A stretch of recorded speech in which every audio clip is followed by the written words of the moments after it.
Perkenalkan kembali, nama saya Perawat Marliati Mekano.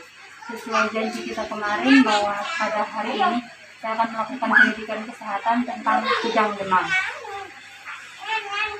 Nanti saya akan menjelaskan tentang pengertian dari kejang demam, kemudian tanda-tanda dan gejala, serta penanganannya. Waktunya kira-kira kurang lebih sekitar 10 menit. Apakah Ibu bersedia?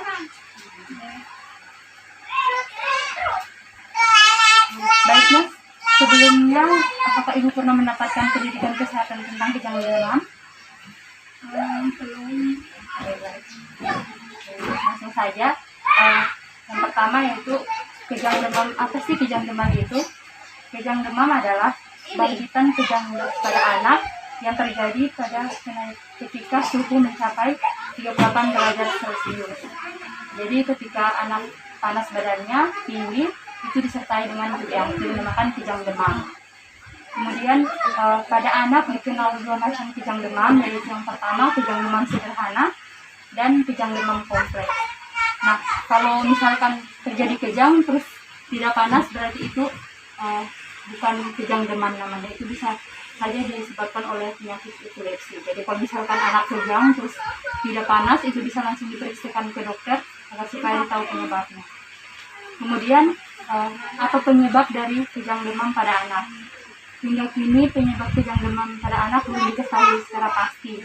Namun demam sering disebabkan oleh infeksi saluran pernafasan atas, otitis media, kemudian gastroenteritis, dan infeksi saluran kemih. Kejang tidak selalu timbul pada suhu tinggi.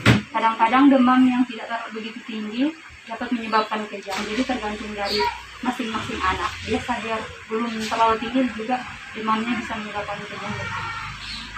Selanjutnya pada kejang demam kompleks ditandai dengan adanya kejang disertai demam, kemudian bersifat umum, lama kejang lebih dari 15 menit, kejang multiple atau dalam satu hari ada 2 atau lebih bangkitan kejang. Jadi dia terjadi, kalau yang kompleks itu satu hari bisa jadi 2 kali kejangnya.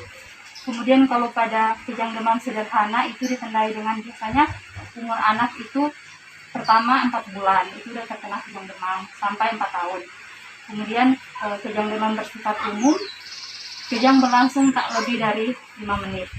Jadi kalau kejang sederhana dia kurang dari 5 menit. Kemudian frekuensi bangkitan kejang tak lebih 4 kali dalam setahun atau tidak multiple.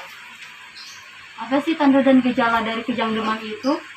Itu yang pertama tanda-tandanya gerakan tangan dan kaki dan muka yang menyentak-nyentak atau kaku, kemudian bola mata berputar ke atas, kemudian pernafasan bermasalah, hilang kesadaran, anak mengompol, muntah, suhu badan meningkat. Biasanya lebih dari 38 derajat Celcius.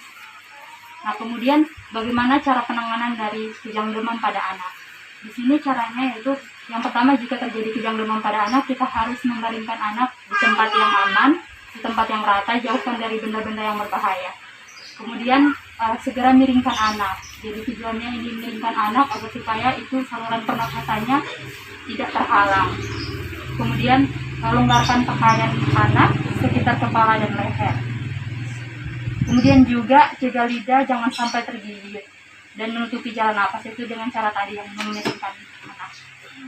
Kemudian berikan kompres hangat pada dahi dan ketiak.